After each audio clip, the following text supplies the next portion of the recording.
السلام على الحسين وعلى علي بن الحسين وعلى أولاد الحسين وعلى أصحاب الحسين.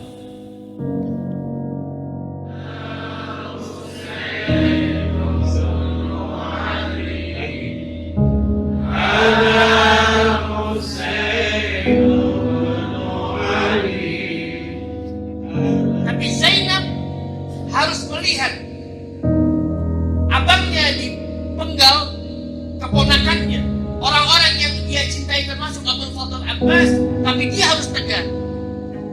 Dan apa yang diucapkan Zainab? Allahumma taqabbal al-qalil. Ya Allah, terima pengorbanan yang kecil.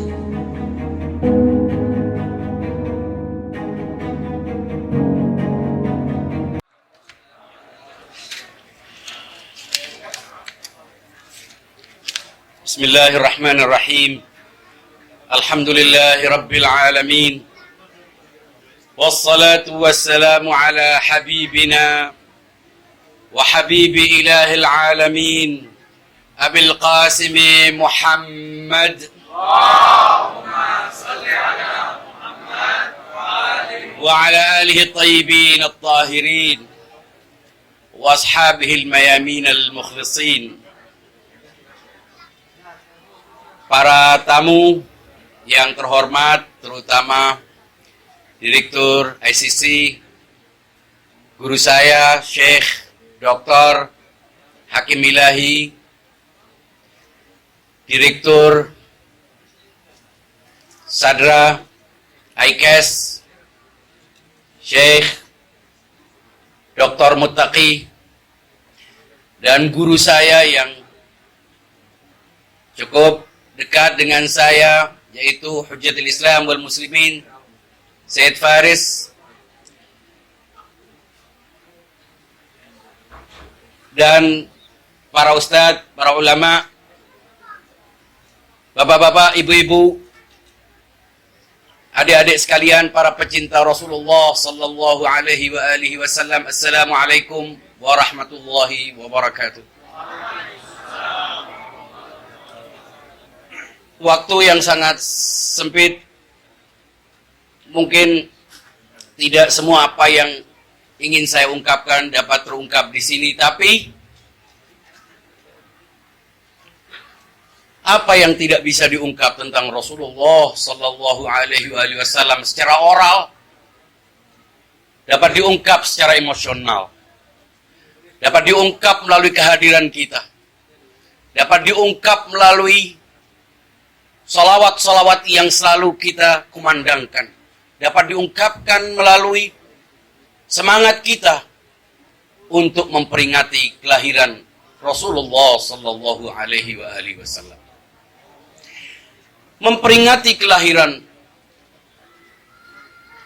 orang yang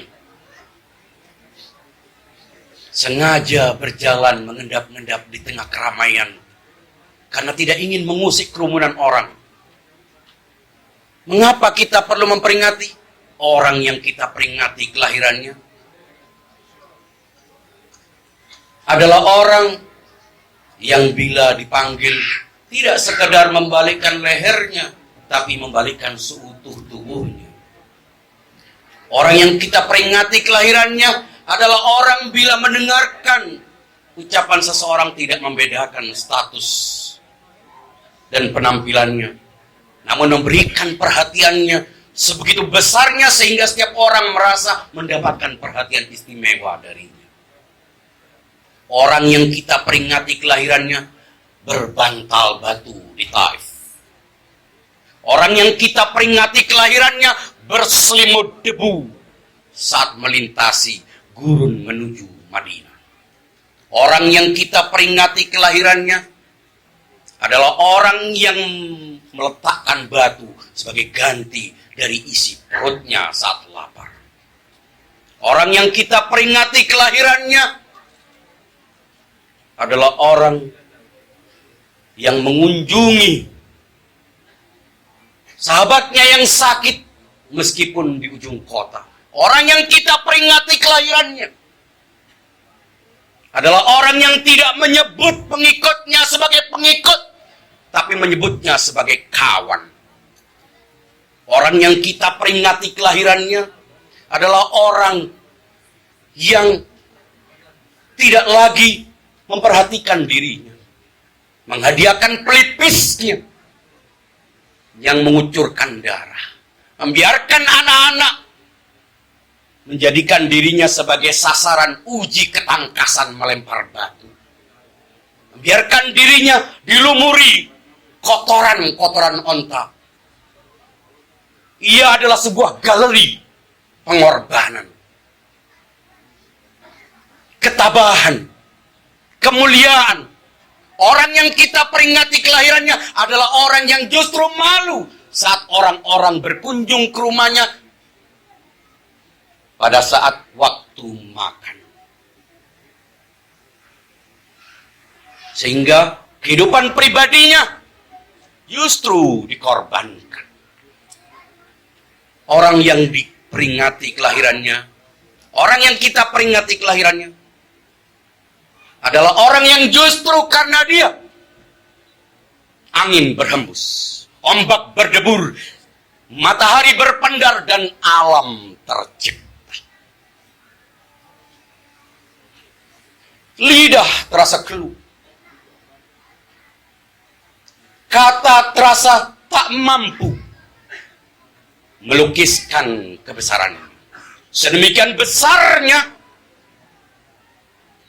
sehingga apapun yang ada pada kita, apapun yang kita peroleh adalah hasil perjuangan. Saudara-saudara sekalian, kita semuanya di sini duduk bersanding, bergembira, hanya ingin mengucapkan terima kasih, hanya ingin mengucapkan penghargaan, hanya ingin mengungkapkan betapa orang yang telah mengorbankan semuanya untuk mengentas kita dari kegelapan, dari kebodohan, memperjuangkan semuanya, dihormati oleh semua orang. Rumahnya menjadi gudang penitipan barang, tak memandang siapa kawan, siapa lawan. Orang yang kita peringati kelahirannya adalah orang yang justru karena itu kita menghormati Ahlul Bait. Banyak orang menganggap ghulu, melebih-lebihkan, mengkultuskan Ali. Mereka tidak tahu, laula Muhammad, kalau bukan karena Muhammad, kita tak mengenal Ali. Kalau harus dituduh ghulu fi Muhammad.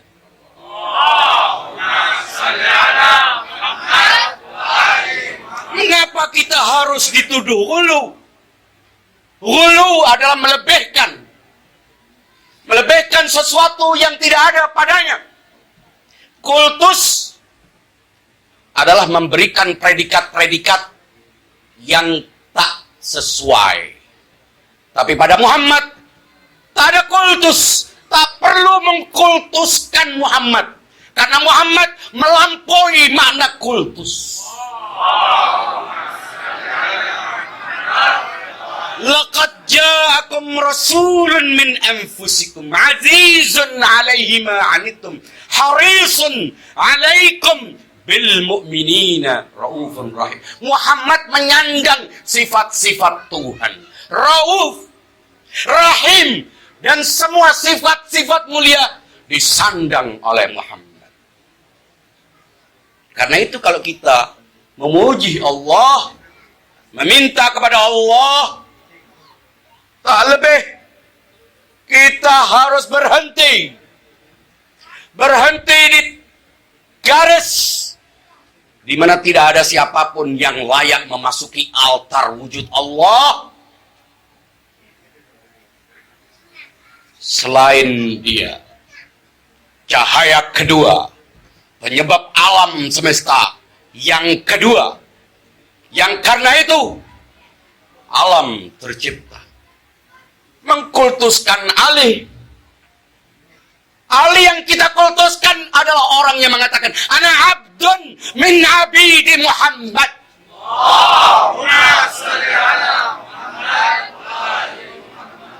Kita menghormati Ali.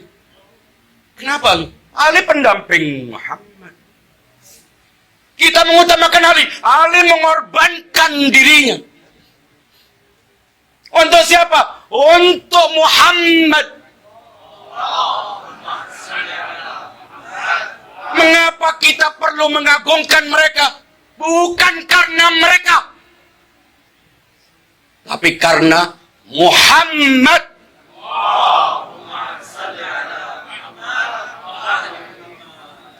Peringatan. Mengapa kita perlu memperingati kelahiran? Setiap kali kita memperingati kelahiran, kita sedih. Karena kita harus mengingat wafatnya. Tidak mungkin orang hanya terlahir tanpa wafat. Saat lahir kita ingat. Kisra berguncang. Api Zoroastra padam. Gajah-gajah Abrah berjatuhan. Karena kelahiran. Tapi tahukah kita suaranya yang parau.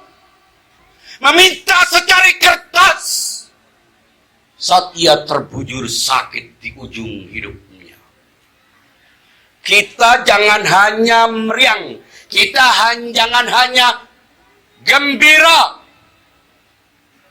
Harus ada keseimbangan antara suka dan duka. Antara merayakan kelahirannya dan meratapi wafatnya. Kalau kita hanya memperingati kelahirannya, hidup diawali dengan kelahiran dan berakhir dengan kematian. Dan karena itu, kita melihat kelahiran secara holistik, tidak terpenggal-penggal. Dan makna kelahiran tidak hanya kelahiran historikal, ia terlahir. Merpati-merpati di Mekah berterbangan, menarikan tubuhnya, mengepakkan sayapnya bagai tarian rebana demi menyambut kelahirannya. Kelahiran apa? Ada dua macam kelahiran. Kelahiran fisikal, kelahiran historikal, ada awal dan ada akhir. Tapi dia telah terlahir secara eksistensial. Cahayanya memancar. Ia hidup sebagai cahaya. Dan cahaya itu melahirkan cahaya dalam proses iluminasi yang terus-menerus. Cahaya hanya melahirkan cahaya. Ketika kita meyakini bahwa cahaya yang dipendarkan, maka pastilah kita memujinya bukan hanya karena ketampanannya, bukan hanya karena sosoknya, tapi karena An-Nur alladzi ma'ah, cahaya yang diturunkan. Allahu nur samawati wal ard. Tapi cahaya Allah akan sampai kepada kita di got-got kehidupan, di selokan-selokan kehidupan. Melalui apa? Melalui cahaya yang dipendarkan kepada cahaya, gemintang-gemintang cahaya. Karena itu, kalau kita memperingati kelahirannya, tidak hanya menganggapnya sebagai sebuah kelahiran biasa. Wa taqallubuka fis sajidin. Kau telah hadir sebelum menyosok, sebelum berada dalam ruang. Kau adalah sebuah eksistensi, sebuah entitas yang karena itu zaman bergulir. Yang karena itu proses perfeksi, gravitasi, dan semua proses alam terwujud. Laulak lama khalaqtul aflaq. Lalu kita berkumpul di sini untuk apa? Tak ada lain. Kalau kita di dianggap berbeda karena orang. Satu-satunya alasan kita karena Muhammad.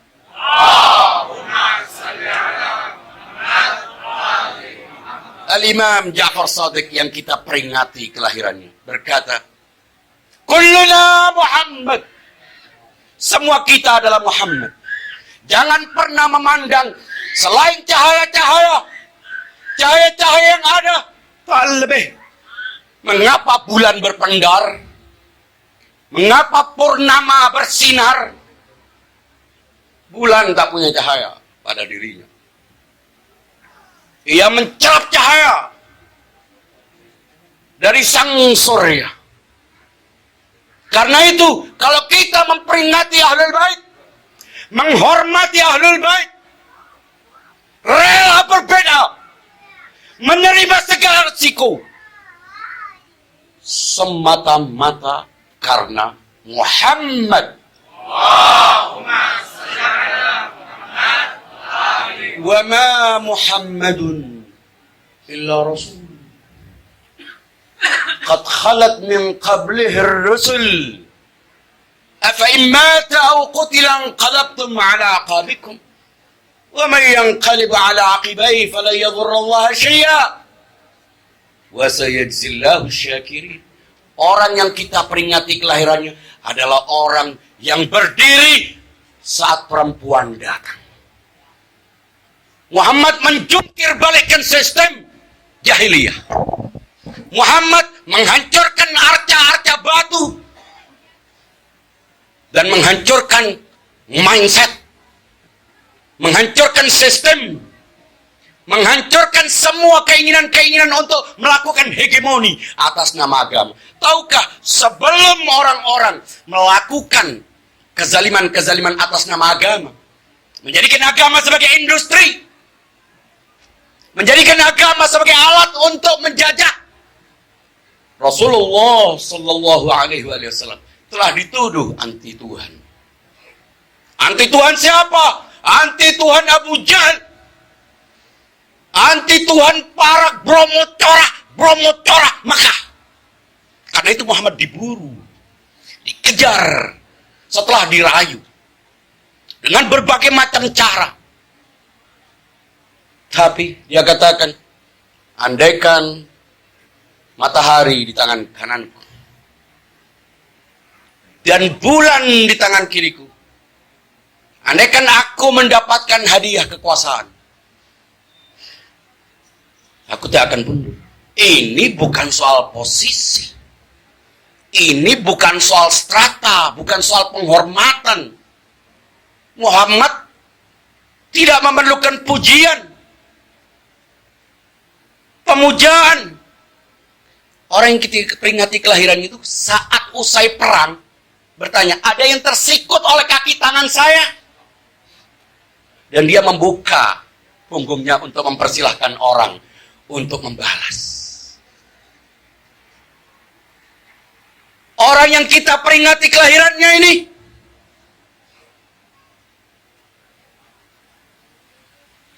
saat akan pergi perang mengumpulkan orang-orang cacat, anak-anak yatim,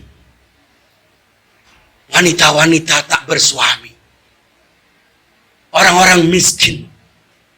Lalu turun dari kudanya, meminta doa mereka, lalu menghadap bala tentaranya yang sudah berdiri di atas, sudah duduk di atas punggung kuda.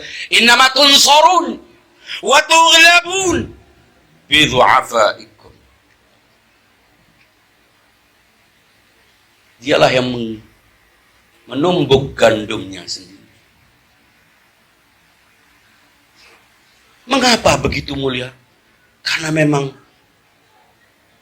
kemuliaan adalah bagian dari tujuan membawa agama.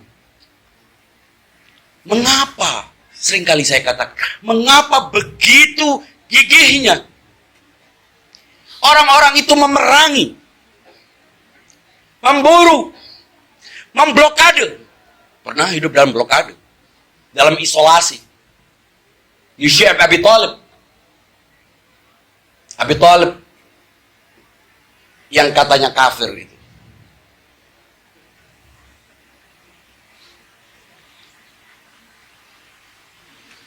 Kenapa? Begitu gigih perlawanan terhadap orang yang hanya mengatakan qulu la ilaha illallah, la tusyriku billah. Tidak lebih. Tidak jual label halal. Dulu bilang halal, dulu bilang haram, sekarang bilang halal. Bukan. Konsisten. Dia tidak peduli. Laumat laim. Dia hanya peduli terhadap tugasnya. Mengapa begitu gigih padahal dia hanya ngomong itu? Ternyata jauh sebelum teologi pembebasan orang berbicara tentang teologi pembebasan di Amerika Latin, Muhammad memperkenalkan tauhid. Tujuannya agar tidak ada yang merasa Tuhan dan tidak merasa dirinya sebagai hamba. Dia berdakwah tidak menjanjikan kepada yang kaya perlindungan, jatah tender. Kepada yang miskin juga tidak dijanjikan akan hidup makmur. Ini bukan soal perut. Ini bukan soal kesejahteraan. Ini soal kehormatan, dignity, kemuliaan. Yang boleh jadi tidak sejahtera, tidak makmur, sulit, ngenas. Karena itu kita berada dalam dua pilihan. Rasulullah Sallallahu Alaihi Wasallam datang tidak menjanjikan kesejahteraan kepada Bilal. Ya kamu akan tetap begini. Dalam strata sosial masyarakat tribal, ya begini. Kepada Salman, kamu tidak akan naik statusmu, kamu adalah pendatang. Kepada Abu Dzar, kamu orang dusun. Kepada Ammar, kamu keturunan kere. Tidak menjanjikan apa-apa. Tidak ada. Kalau kamu tidak bekerja, tetap kere. Agama tidak menjanjikan kesejahteraan. Agama menjanjikan kepatuhan. Mengapa kita memperingati? Karena kita ingin meneguhkan kepatuhan, bukan untuk memujinya. Memang wajahnya berpendar seperti purnama, tapi bukan wajah-wajah yang kita maksud. Itu wajah metafisikal. Wajah itu adalah etalase kepribadian. Wa yabqa wajhu rabbika dzul jalali wal ikram. Oh, jadi kalau kita bilang Tola'al badru, atau kita katakan Badrut tamam, itu semuanya mengungkapkan makna yang lebih besar dari sekedar tampilan visual. Apa kebenaran yang dibawanya, sehingga ia menjadi adonan. Mengapa kita mengikutinya? Mengapa kita menghormatinya? Mengapa kita memperingatinya? Bukan karena figurnya semata, tapi karena ajarannya. Karena itu, apakah dia manusia biasa ataukah luar biasa? Kalau dia biasa, ajarannya pasti biasa. Biasa itu apa? Ya, biasa itu standarnya lupa, salah, keliru. Ada orang-orang yang mengatakan dia biasa. Biasa-biasa seperti kamu. Kalau dia biasa, memilihnya salah. Tidak ada alasan orang memilih seseorang yang berada dalam setara. Kalau dia biasa, berarti ajarannya biasa. Kalau biasa bisa salah ajarannya. Kalau bisa salah, mengikutinya salah. Karena itu, ada orang yang ajarannya luar biasa, pembawanya biasa. Sholawat kepadanya pun dianggap bid'ah. Kamu sakit. Ajarannya luar biasa, pembawanya biasa. Tidak ada kesenyawaan. Lalu bagaimana dia membawa ajaran yang luar biasa, yang mutlak benar, yang pasti benar, tapi dia bisa salah, bisa kena sihir, bisa disebut sesat. Ada peristiwa wa wajadaka dhallan. Ini bukan persoalan penafsiran, bukan soal orang yang salah. Orangnya tidak bisa disalahkan. Mindset, dasar referensinya yang harus disalahkan. Kalau orang memahami Al-Quran dengan teks semata, meliburkan nalar, mau tidak mau dia akan berkesimpulan itu. Dan itu banyak. Banyak riwayat-riwayat. Banyak versi sejarah. Yang bila kita liburkan nalar, dongeng-dongeng. Ya, terkena sihir, lupa sholat, dan lain sebagainya. Nah, apakah figurnya yang mulia saja, yang luar biasa, ajarannya tidak luar biasa? Kalau pembawa ajarannya tidak luar biasa, ajarannya pun biasa. Kalau biasa, apa alasannya mengikutinya? Sudah tahu tidak biasa, sudah tahu biasa, tapi diikuti. Dan karena menganggap dia biasa, dipandanglah dia dengan mudah.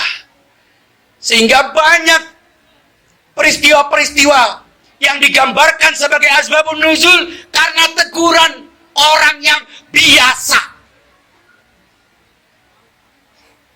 Lalu bagaimana Anda memahami? Anda bagaimana memahami? Mana mungkin dia bermuka masam kepada yang kiri dan sumringah kepada konglomerat. Ternyata persoalannya mindset. Mengapa kita rela berbeda demi konsep kesucian? Segala macam teks yang mengesankan pemahaman teks harus di-scan dengan logika. Kalau tidak, justru kita akan menjadi cemooh. Munculnya Salman Rushdie, munculnya para pembenci. Sebagian besar justru karena kita tidak benar-benar memuliakannya. Kita mungkin memendandangkan pujian-pujian. Kita mungkin memperingati. Kita mungkin memuliakannya dengan heboh, kolosal.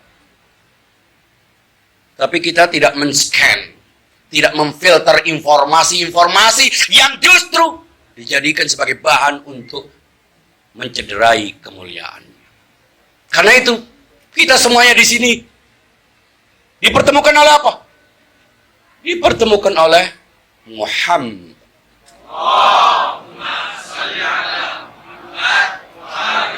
Kalau kita katakan bahwa Muhammad luar biasa, bukan berarti dia bukan manusia. Justru, kalau tidak ada manusia yang sempurna, nobody's perfect, berarti tidak ada manusia. Manusia produk gagal semua. Justru karena ada manusia, ada prototipe, ada standar bagi manusia. Dan karena itu, kita akan mengukur setiap orang dengan standar yang sempurna. Dia tidak perlu dilebih-lebihkan, karena dia sudah menempati posisi maksimum dari kemanusiaan. Qul innama ana basyarun mithlukum. Sama. Luka-luka. Sakit-sakit. Berdarah. Lapar. Semua yang ada pada manusia ada padanya. Kalau tidak, apa alasan menghormatinya? Kita menghormatinya justru karena derita. Justru karena pengorbanan.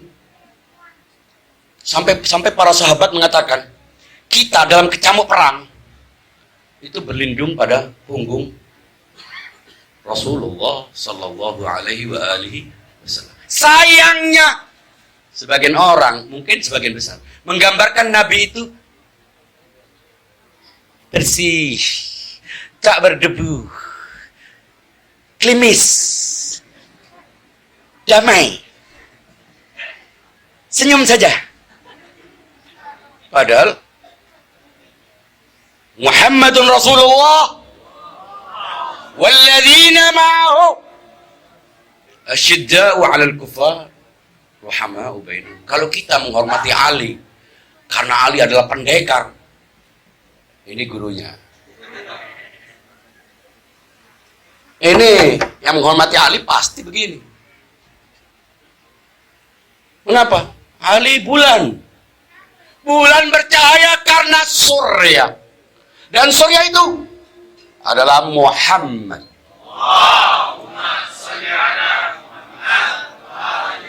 Semua yang ada pada jiwa suci karena dia keberanian, ketulusan, keilmuan, segala macam kesempurnaan yang Allah miliki diturunkan dalam bentuknya yang imanen, dalam bentuknya yang bisa untuk dilihat. Mengapa dia ada? Mengapa dia diutus? Bukan hanya untuk menyampaikan. Iya, dia dilahirkan untuk menyampaikan. Tak cukup menyampaikan. Dia harus menjadi model dari apa yang diajarkan. Bukan hanya di mimbar. Dia hadir menjadi contoh, menjadi model dari apa yang diajarkannya. Karena itu tidak ada alasan siapapun untuk membencinya. Alami rumahnya jadi gudang penitipan barang. Kalau sekarang sih helm apa segala macam gitu mungkin. Mengapa? Karena semua percaya. Semua percaya. Dia mendapatkan akseptabilitas. Dia mendapatkan penerimaan. Setelah dia mendapatkan legitimasi.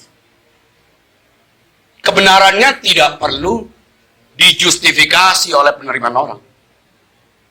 Tapi bagaimana sampai dia perlu diterima orang. Dia perlu menghadirkan dirinya sebagai sistem yang mulia. Dan mulia hanya melahirkan yang mulia. Hukum kesenyawaan. Karena itu kalau kita bersolawat, mengapa kita bersolawat? Sebagian orang bersolawat sebagai pertanda berakhirnya berkatan. Alaleh. Tidak ada vibrasinya. Kadang sudah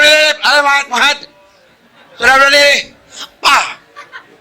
Solawat adalah deklarasi connectivity. Tuhan pun bersolawat.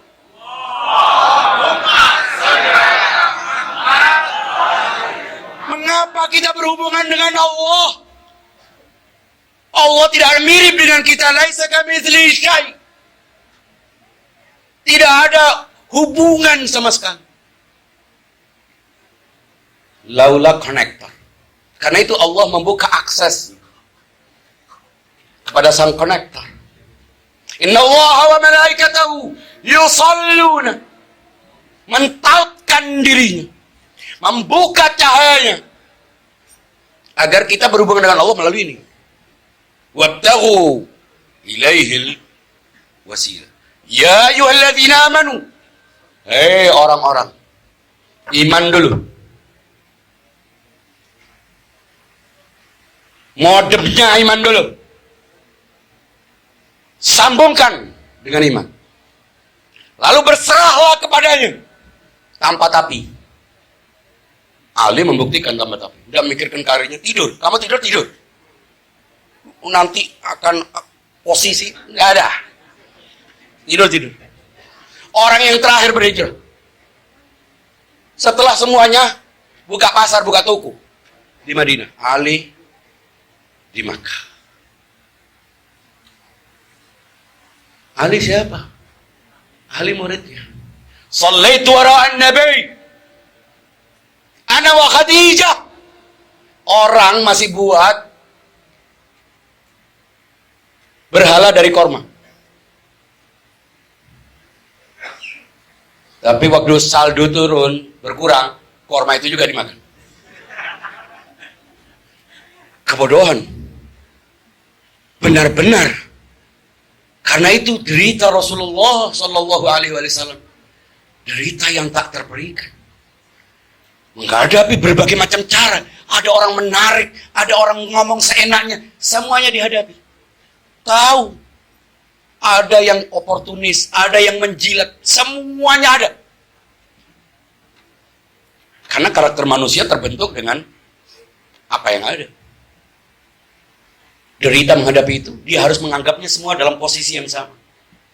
La ta'lamuhum, nahnu na'lamuhum. Karena itu menghadapinya secara manusiawi. Semuanya dilihat tanpa perlu menerawang orang. Semuanya diperlakukan dengan standar zahir. Yahkum bil zahir. Ya tidak mungkin akan menggunting kausalitas. Semuanya by process. Tapi dia mengantisipasi. Karena itu, mengapa dia mulia? Mulia bukan hanya karena lahir. Kalau lahirnya saja mulianya, diperingati kelahirannya. Ini mati atau enggak sih? Orang kan tanya. Justru kematiannya ada dalam Al-Quran. Afaim mata au qutila. Kelahiran mesti berakhir. Rangkaian-rangkaian sejarahnya jangan digunting. Hadirkan semua sebagai etalase. Sebagai teladan. Untuk kita lihat saat kita sulit, saat kita dibiarkan, saat kita menghadapi berbagai macam persoalan-persoalan. Dia bisa ceria, dia bisa humoris, dia bisa tegas, dia bisa mengambil keputusan, dia bisa dengarkan pendapat orang. Kadang orang, salah satu yang mulia dari dia, meminta bantuan orang untuk sesuatu yang dia sendiri bisa melakukannya. Ringan sekali. Tujuannya apa? Memberi makna kehadiranmu penting. Kita kadang-kadang perlu menyuruh, tolong buat sesuatu yang bisa kita lakukan. Tujuannya, kamu tidak sekedar menyibukkan petugas sensus. Kamu hadir untuk sesuatu. Dan karena itu dia memperlakukan semua orang sama. Atas dasar apa? Karena dia teriakannya saat di akhir usianya. Ummati, ummati. La tarji'u ba'di kuffaran yadhribu ba'dukum riqaba ba'd. Karena itu kita tidak percaya kalau Nabi buat sayembara. Di antara kamu ini semuanya sesat kecuali satu. Ya, orang akan berebut mencari posisi sebagai saling sikut untuk memperebutkan bahwa dia yang paling tidak sesat. Itu artinya percaya. Silahkan Anda sikut-sikutan. Nggak mungkin. Mengapa? Karena mindset kesucian. Kesucian bukan pujian, tapi konsekuensi dari tugasnya. Agar tidak absurd. Agar agama ini lestari. Agar agama ini maju, mulia. Bukan hanya di awal, namun di akhir. Sesuatu dianggap sempurna ketika di awal dan di akhir. Karena itu kita peringati kelahirannya. Kita meriahkan kelahirannya. Kita pesta. Kita peringati, tapi kita ratapi kepergian. Untuk itu, kita harus menjadikan peringatan Maulid bukan hanya seremoni, tapi aktualisasi komitmen. Aktualisasi komitmen untuk menjadi agen-agen. Agen apa? Agen ajaran. Kita ini sering, oh Islam itu rahmatan lil alamin. Iya, di kitab. Di mimbar, di ucapan-ucapan, itu pun sebagian. Tapi prakteknya, makin banyak pengajiannya, makin marak majelis taklimnya, makin marak kejahatan-kejahatannya yang luar biasa. Anak dimasukkan mesin cuci, dan lain sebagainya, yang tidak ada. Dalam daftar iblis pun tidak ada. Itu artinya apa? Kita harus bertanya-tanya. Bagaimana agama itu bisa menghasilkan? Apakah agama yang gagal? Ataukah ada yang perlu direvisi pemahaman kita tentang agama? Mau tidak mau. Tapi kalau kita meyakini kesucian, kesucian itu abadi, maka kita akan meyakini bahwa tidak mungkin agama membiarkan. Tidak mungkin orang sholat berbuat maksiat. Lalu mengapa kita sholat khusyuk? Maksiatnya juga khusyuk. Itu karena kita perlu mengubah mindset kita tentang sholat. Dan itu hanya salah satu. As-sholat, imaduddin. Sholat kita. Makna kita dalam bersolat. Saya dilihat terus sama Ustadz Hafid. Jadi sekian, saya akan bacakan narasi. Salawat. Allahumma shalli ala Muhammad wa ali Muhammad.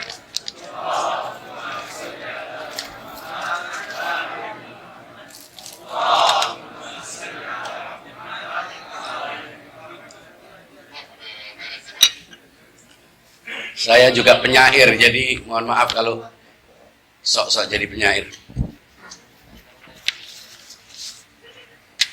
Nun jauh di sana, di Roma, tatkala hening merambati istana yang megah, dan satwa-satwa malam sedang melangsungkan konser rutin di celah kebun istana yang rimbun dan basah. Tiba-tiba sang kaisar terjaga dari tidurnya dengan wajah kuyu bersimbah peluh, lalu memanggil-manggil juru takwil mimpi yang tak lagi diingat namanya. Hai, teriaknya, dalam tidurku kulihat kerajaan Romawi tumbang dan istananya runtuh, lalu berubah menjadi tumpukan puing-puing. Penakwil tua itu menundukkan kepala sambil berbisik, "Baginda, telah terlahir bayi di seberang sana bernama Muhammad."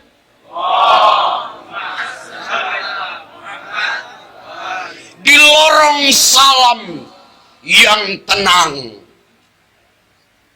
di sepeta bangunan yang remang, di kampung Tihama yang lengang, di jantung Baka yang gersang, di persada Jazirah yang kerontang, sinar misterius menghunjam persada dan membedah malam pertengahan Rabiul Awal.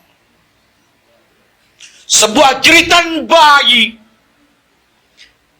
melakuti, melambung, dan mengoyak angkasa Ummul Qura. Gemerincing lampu-lampu kristal istana Khosrow Parvez mengisyaratkan sebuah peristiwa.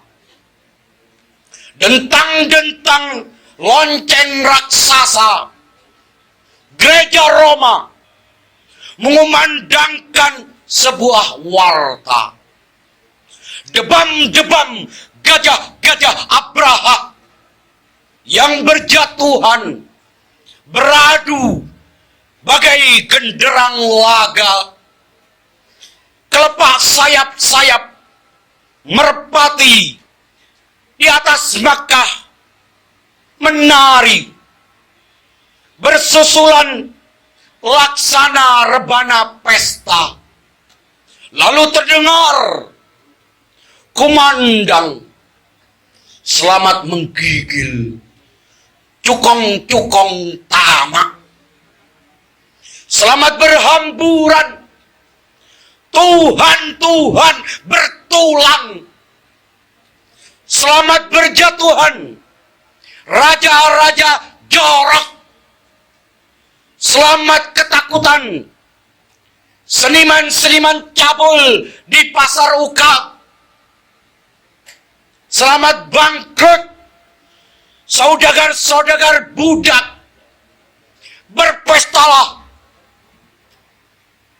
Hai kuli-kuli gratis di ladang-ladang Umayyah, bergembiralah. Hai kaum buruh, kumandangkan lagu kemerdekaan. Gelarlah permadani merah demi menyambut Muhammad.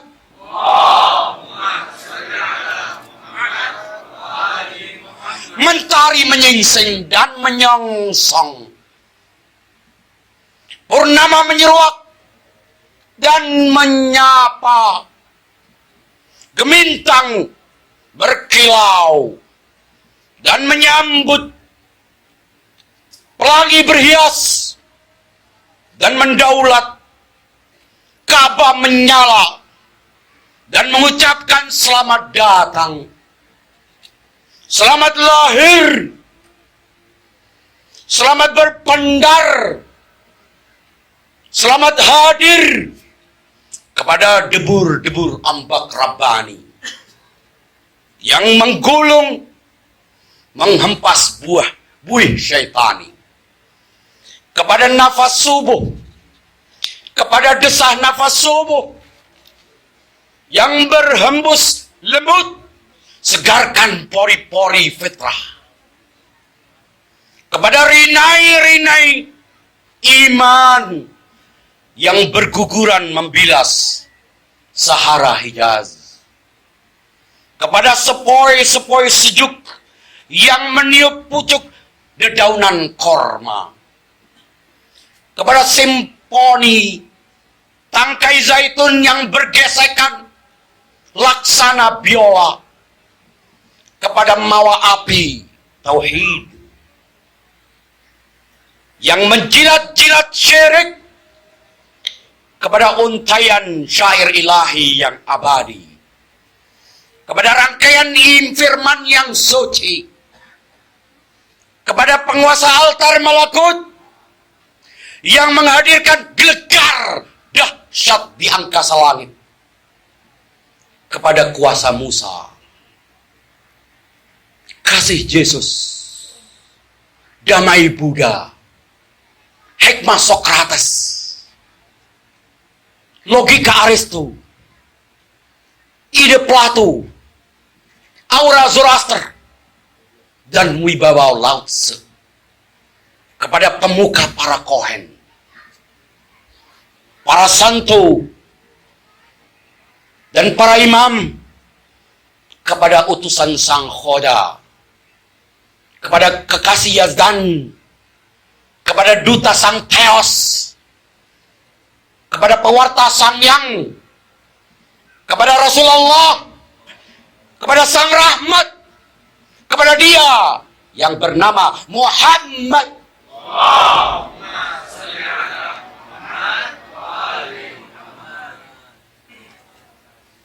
Bertapa dalam gelap gua Thur, bersemedi dalam lembah Hira, menggigil dalam kesendirian di lereng Arafah, menggelinjang dalam asmara laut,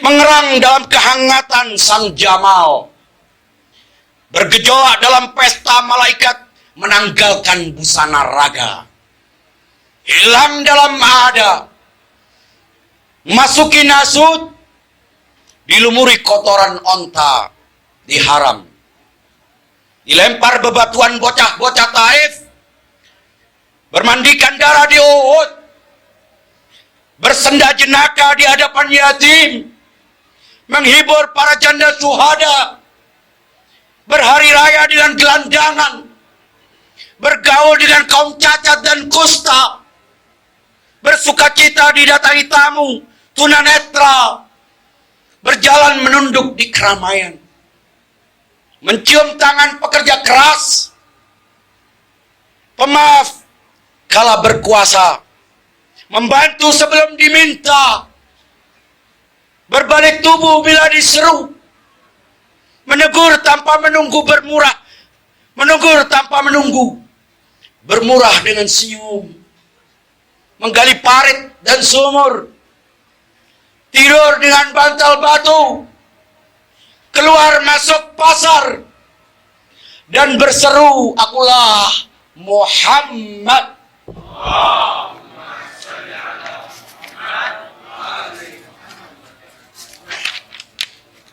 Sebentar Ustaz Hafid ya, supaya lengkap dikit.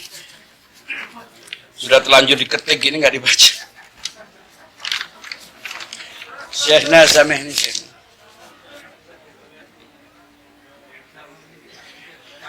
Maafkan kami Muhammad.